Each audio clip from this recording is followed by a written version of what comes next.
ಆದಾಯ ಮೀರಿ ಆಸ್ತಿ ಗಳಿಕೆ ಆರೋಪ ಪ್ರಕರಣದಲ್ಲಿ ವಶಪಡಿಸಿಕೊಂಡಿದ್ದ ಮಾಜಿ ಸಿಎಂ ಜಯಲಲಿತಾಗೆ ಸೇರಿದ್ದ ಆಸ್ತಿಯನ್ನು ಕೋರ್ಟ್ ಆದೇಶದ ಮೇರೆಗೆ ತಮಿಳುನಾಡು ಸರ್ಕಾರಕ್ಕೆ ಹಸ್ತಾಂತರಿಸಲಾಗಿದೆ. ಇಷ್ಟು ದಿನ ಬೆಂಗಳೂರಿನ ಪರಪ್ಪನ ಅಗ್ರಹಾರ ಜೈಲಲ್ಲಿ ಭದ್ರವಾಗಿದ್ದ 27 ಕೆಜಿ ಚಿನ್ನಾಭರಣ, 601 ಕೆಜಿ ಬೆಳ್ಳಿ ವಸ್ತುಗಳು, 1526 ಎಕರೆ ಜಮೀನಿನ ದಾಖಲೆಗಳು, ಭವನಗಳಿಗೆ ಸಂಬಂಧಿಸಿದ ದಾಖಲೆಗಳು, ಒಟ್ಟು 1606 ವಸ್ತುಗಳನ್ನು 6 ಭಾರೀ ಗಾತ್ರದ ಟ್ರಂಕ್ಗಳಲ್ಲಿ ಭದ್ರಪಡಿಸಿ ವಾಹನವೊಂದರಲ್ಲಿ ತಮಿಳುನಾಡು ಅಧಿಕಾರಿಗಳು ಚೆನ್ನೈಗೆ ಕೊಂಡೊಯ್ದರು. ಇದಕ್ಕೂ ಮುನ್ನ ಎಸ್ಪಿಪಿ ಕಿರಣ್ ಜವಳಿ ಸುದ್ದಿಗೋಷ್ಠಿಯನ್ನು ನಡೆಸಿ ತಮಿಳುನಾಡು ಸರ್ಕಾರಕ್ಕೆ ಏನೆಲ್ಲ ಹಸ್ತಾಂತರಿಸಲಾಗಿದೆ ಅನ್ನೋದ್ರ ಬಗ್ಗೆ ಮಾಹಿತಿಯನ್ನು ಕೊಟ್ಟರು. ಚಿನ್ನದ ಡಾಬು, ಖಡ್ಗ, ಕಿರೀಟ, ಬಂಗಾರದ ವಾಚ್, ಬಂಗಾರದ ಪೆನ್, ಚಿನ್ನದಿಂದ ಮಾಡಲಾದ ಜಯಲಲಿತಾ ಬೊಂಬೆ, ಹೀಗೆ ಎಲ್ಲವನ್ನು ಕೂಡ ಹಸ್ತಾಂತರ ಮಾಡಲಾಗಿದೆ. ಇದನ್ನು ಸ್ಟಾಲಿನ್ ಸರ್ಕಾರ ಏನು ಮಾಡಲಿದೆ ಅನ್ನೋದು ಕುತೂಹಲ ಈಗ ಕೆರಳಿಸಿದೆ. ಅಂದಹಾಗೆ ಇಷ್ಟು ದಿನ ಇವುಗಳನ್ನು ಜತನದಿಂದ ಕಾಪಾಡಿದ್ದ ಕರ್ನಾಟಕ ಸರ್ಕಾರಕ್ಕೆ 13 ಕೋಟಿ ಹಣವನ್ನು ತಮಿಳುನಾಡು ಸರ್ಕಾರ ಪಾವತಿಸಬೇಕಾಗಿದೆ. ಡಾಬ್ ಬೆಲ್ಟ್ ಒಂದಿದೆ, ಕತ್ತಿದೆ, ಕಿರೀಟ ಒಂದಿದೆ, gold watches are there, gold pen ಇದೆ, ತರಾವಳಿ ಐಟಮ್ಗಳು ಇದಾವೆ, ಎಲ್ಲ ಗಿಫ್ಟ್ ಕೊಟ್ಟಿರ್ಬೋದು, including one plate having the photograph of Jayalalithaa in gold. ಇನ್ನು ಬೆಳಗಾವಿಯಲ್ಲಿ ಗೋವಾ ಮಾಜಿ ಶಾಸಕನ ಕೊಲೆಯಾಗಿದೆ. ಹೇಗೆ? ಕ್ಷುಲ್ಲಕ ಕಾರಣಕ್ಕೆ ಗೋವಾದ ಮಾಜಿ ಶಾಸಕ ಲಾವೋ ಮಾಮಲೆದಾರ್ ಮೇಲೆ ಆಟೋ ಚಾಲಕ ಹಲ್ಲೆ ನಡೆಸಿದ. ಇದಾದ ಕೆಲವೇ ಕ್ಷಣಗಳಲ್ಲಿ 69 ವರ್ಷದ ಲಾವೋ ಮಾಮಲೆದಾರ್ ಕುಸಿದು ಸಾವನ್ನಪ್ಪಿದ ಘಟನೆ ಖಡೆ ಬಜಾರ್ನಲ್ಲಿ ನಡೆದಿದೆ. ಪೋಂಡಾ ಕ್ಷೇತ್ರದ ಮಾಜಿ ಶಾಸಕ ಲಾವೋ ಮಾಮಲೆದಾರ್ ಕಾರ್ ಮತ್ತು ಆಟೋವೊಂದಕ್ಕೆ ಟಚ್ ಆಗಿತ್ತು. ಇದರಿಂದ ಸಿಟ್ಟಿಗೆದ್ದ ಆಟೋ ಚಾಲಕ ಹಲ್ಲೆ ಮಾಡಿದ. ಈ ಬೆನ್ನಲ್ಲೇ ಲಾವೋ ಕುಸಿದು ಸಾವನ್ನಪ್ಪಿದ್ರು. ಆರೋಪಿ ಆಟೋ ಚಾಲಕ ಮುಜಾಹಿದ್ ಶಕೀಲ್ನನ್ನು ಪೊಲೀಸರು ಬಂಧಿಸಿ ವಿಚಾರಣೆ ನಡೆಸಿದ್ದಾರೆ. ಲಾವೋ ಮೃತದೇಹದ ಮರಣೋತ್ತರ ಪರೀಕ್ಷೆ ಬಿಮ್ಸ್ನಲ್ಲಿ ನಡೆದಿದೆ. ಘಟನೆಯನ್ನು ಬಿಜೆಪಿ ಶಾಸಕ ಅಭಯ್ ಪಾಟೀಲ್ ಖಂಡಿಸಿದ್ದಾರೆ. ಸರ್ಕಾರದ ವಿರುದ್ಧ ಆಕ್ರೋಶವನ್ನು ಹೊರಹಾಕಿದ್ದಾರೆ. 2012ರಲ್ಲಿ ಲಾವೋ ಮಾಮಲೆದಾರ್ ಎಂಜಿಪಿ ಚಿಹ್ನೆ ಹೇಳಿ ಗೆದ್ದಿದ್ರು. ಏನಾಗದ ಬೆಳಗಾವಿನಾಗ ಒಬ್ಬ ಎಕ್ಸ್ ಎಮ್ ಎಲ್ ಎನ್ ಗೋವಾದವನ್ನ ಮರ್ಡರ್ ಮಾಡೋಂಥದ್ದು ಮಾಡಿದಾರಂದ್ರೆ ನಾಳೆ ಗೋವಾ ಜನ ಹೆಂಗೆ ಬೆಳಗಾವಿಗೆ ಬರ್ತಾರ? ಬೆಳಗಾವಿ ಜನರದ್ದು ನಾಳೆ ವ್ಯಾಪಾರ ಹೆಂಗೆ ಆಗೋದು? ಇವತ್ತು ಯಾರು ಕೆಲಸ ಮಾಡಿದಾರ ಅವನ್ನ ದಿಂಡು ತೆಗೆದ. ಮೈಸೂರಿನ ಉದಯಗಿರಿ ಗಲಭೆಗೆ ಮತ್ತಷ್ಟು ದೃಶ್ಯ ಸಾಕ್ಷಿ ಸಿಕ್ಕಿದೆ. ಕ್ಷಣಾರ್ಧದಲ್ಲೇ ಸಾವಿರಾರು ಪುಂಡರು ಠಾಣೆ ಮುಂದೆ ಜಮಾಯಿಸಿದ್ರು. ಈ ಗುಂಪಿನ ಮನವೊಲಿಸಲು ಡಿಸಿಪಿ ಮುತ್ತುರಾಜ್ ಜೀಪ್ ಮೇಲೇರಿ ಪರಿಪರಿಯಾಗಿ ಕೇಳಿಕೊಂಡಿದ್ರು. ಆದರೂ ಕೂಡ ಪುಂಡರ ಗುಂಪು ಸುಮ್ಮನಾಗಿಲ್ಲ. ಸಾವಿರಾರು ಪುಂಡರ ಮಧ್ಯೆ ಬೆರಳೆಣಿಕೆಯಷ್ಟು ಪೊಲೀಸರು ಕೆಲಸ ಮಾಡಿದರು. ಪೊಲೀಸರು ಸ್ವಲ್ಪ ಯಾಮಾರಿದ್ರು ಕೂಡ ಮೈಸೂರಲ್ಲಿ ಕೆಜೆಹಳ್ಳಿ ಡಿಜೆಹಳ್ಳಿ ಪ್ರಕರಣ ಮರುಕಳಿಸುವಂಥ ಸಾಧ್ಯತೆ ಹೆಚ್ಚಿತ್ತು.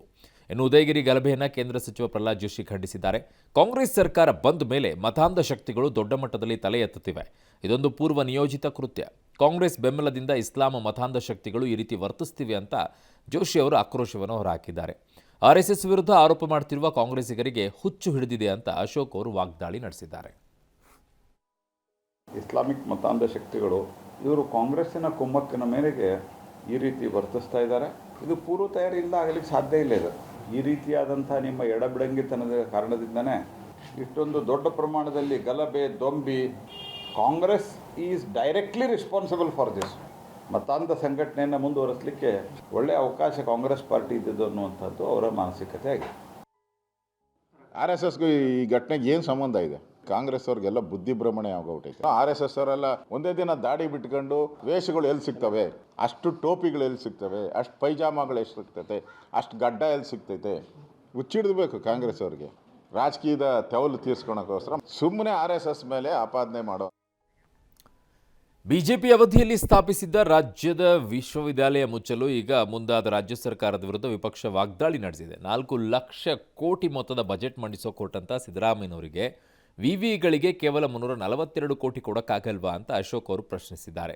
ವಿವಿ ಮುಚ್ತೀವಿ ಅನ್ನೋರು ವೈನ್ ಸ್ಟೋರ್, ಬಾರ್ಗಳನ್ನು ಮುಚ್ಚಲಿ ನೋಡೋಣ ಅಂತ ಸವಾಲ್ ಹಾಕಿದ್ದಾರೆ. ಯಾವ ವರದಿಯೂ ಇಲ್ಲದೆ ವಿವಿಗಳನ್ನು ಮುಚ್ತಾ ಇರೋದು ಅವೈಜ್ಞಾನಿಕವಾಗಿದೆ. ಸರ್ಕಾರದ ಈ ತೀರ್ಮಾನ ಖಂಡಿಸಿ ಹೋರಾಟ ಮಾಡ್ತೀವಿ ಅಂತ ಅಶ್ವಥ್ ನಾರಾಯಣ್ ಎಚ್ಚರಿಕೆಯನ್ನು ಕೊಟ್ಟಿದ್ದಾರೆ. ಕರ್ನಾಟಕದಲ್ಲಿರುವಂಥ ವಿಶ್ವವಿದ್ಯಾಲಯಗಳನ್ನ ಮುಚ್ಚುವ ಭಾಗ್ಯವನ್ನ ಕರುಣಿಸ್ತಾ ಇದ್ದಾರೆ. ಮಾರಿ ಕಣ್ಣು ಓರಿ ಮೇಲೆ, ಸಿದ್ದರಾಮಯ್ಯನ ಕಣ್ಣು ವಿಶ್ವವಿದ್ಯಾಲಯಗಳ ಮೇಲೆ. ಇಲ್ಲಿ ಏನ್ ಮಾಡ್ತಾ ಇದ್ದೀರಾ? ಈಗ ಮುಚ್ಚಾಕ್ತಾ ಇದ್ದೀರಾ. ಸುತ್ತಿ ಮಂಡ್ಯ ಮೇಲೆ ಕಣ್ಣು ಬಿದ್ದಿದೆ ಫಸ್ಟ್ ನಿಮಗೆ. ಮಂಡ್ಯದ ಗಂಡು ಕೊಡ್ಲಿ ಪೆಟ್ಟಾಗ್ತಾ ಇದ್ದೀರಾ. ರಾಜ್ಯದ ಸಂಪೂರ್ಣ ಪ್ರಗತಿ ಸಂಪೂರ್ಣವಾಗಿ ಹಿನ್ನಡೆ ಕಾಣುವಂತದ್ದಾಗಿದೆ. ಕೈಲಾಗದ ಏಡಿಗಳು ಮೈಪರ್ಚಿಕೊಂಡಂತೆ ಇವರು ಈ ಅವಶ್ಯಕತೆಯನ್ನು ಅರ್ಥ ಮಾಡ್ಕೊಳ್ಳದೆ ಆ ಜಿಲ್ಲೆಯಲ್ಲಿ ಶಿಕ್ಷಣ ಮಾಡ್ಲಿಕ್ಕೆ ಅವಕಾಶವನ್ನ ಕೊಡದೇನೆ ಆ ಜನರಿಗೆ ವಂಚಿತರನ್ನಾಗಿ ಮಾಡಿ ಅವ್ರು ಸಂಪೂರ್ಣವಾಗಿ ಹಿಂದುಳಿಯೋ ರೀತಿಯಲ್ಲಿ ಮಾಡಿದ್ದಾರೆ. ಇದೇನು ಬಿಸ್ನೆಸ್ ಅಂಗಡಿ ಕೆಟ್ಟೋಯ್ತಾ? ಅಕ್ರಮ ವಲಸಿಗರನ್ನ ಅಮೆರಿಕಾದಿಂದ ಹೊರದಬ್ಬುವ ಕೆಲಸವನ್ನು ಟ್ರಂಪ್ ಮುಂದುವರೆಸಿದ್ದಾರೆ. ಭಾರತದ 119 ಮಂದಿಯನ್ನು ಹೊತ್ತು ಅಮೆರಿಕಾದಿಂದ ಹೊರಟಿರುವ C-17 ವಿಮಾನ ಇನ್ನೂ ಕೂಡ ಕೆಲವೇ ಕ್ಷಣಗಳಲ್ಲಿ ಅಂದರೆ ರಾತ್ರಿ 10 ಗಂಟೆಗೆ ಹೊತ್ತಿಗೆ ಅಮೃತ್ಸರ ಏರ್ಪೋರ್ಟ್ ತಲುಪುತ್ತೆ. 119 ಮಂದಿ ಪೈಕಿ 67 ಮಂದಿ ಪಂಜಾಬಿಗಳೇ ಇದ್ದಾರೆ. ಹರಿಯಾಣದ 33, ಗುಜರಾತ್ನ 8, ಉತ್ತರ ಪ್ರದೇಶದ 3, ಮಹಾರಾಷ್ಟ್ರ, ರಾಜಸ್ಥಾನ, ಹಿಮಾಚಲ, ಗೋವಾ, ಜಮ್ಮು ಕಾಶ್ಮೀರಕ್ಕೆ ಸೇರಿದವರು ಇದ್ದಾರೆ. ಇನ್ನು ಅಕ್ರಮ ವಲಸಿಗರ ವಿಮಾನವನ್ನು ಅಮೃತ್ಸರದಲ್ಲೇ ಇಳಿಸ್ತಾ ಇರೋದಕ್ಕೆ ಪಂಜಾಬ್ ಸಿಎಂ ಭಗವಂತ್ ಮಾನ್ ಆಕ್ಷೇಪಿಸಿದ್ದಾರೆ.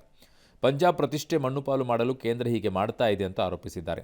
ಅಹಮದಾಬಾದ್ನಲ್ಲಿ ಈ ವಿಮಾನ ಯಾಕೆ ಲ್ಯಾಂಡ್ ಮಾಡ್ತಾ ಇಲ್ಲ ಅಂತ ಕೇಳಿದ್ದಾರೆ. ಇದಕ್ಕೆ ಬಿಜೆಪಿ ತಿರುಗೇಟನ್ನು ನೀಡಿದೆ. ಅಮೆರಿಕಾದಿಂದ ಬರೋ ವಿಮಾನಗಳಿಗೆ ಅಮೃತ್ಸರ ಹತ್ತಿರದ ಏರ್ಪೋರ್ಟ್ ಆಗಿರುವ ಕಾರಣ ಅಲ್ಲಿ ಲ್ಯಾಂಡ್ ಆಗ್ತಿವೆ ಅಷ್ಟೇ, ಇದರಲ್ಲೂ ರಾಜಕೀಯ ಮಾಡಬೇಡಿ ಎಂದಿದ್ದಾರೆ. ನಾನಿನ್ನೂ 4-6 ವರ್ಷ ಬದುಕಿರ್ತೀನಿ, ಅಷ್ಟರಲ್ಲಿ ನೀರಾವರಿ ಸಮಸ್ಯೆಗೆ ಪರಿಹಾರ ಕಂಡುಕೊಡುವ ಪ್ರಯತ್ನ ಮಾಡ್ತೀನಿ ಅಂತ ಮಾಜಿ ಪ್ರಧಾನಿ ದೇವೇಗೌಡರು ಪುನರುಚ್ಚರಿಸಿದ್ದಾರೆ.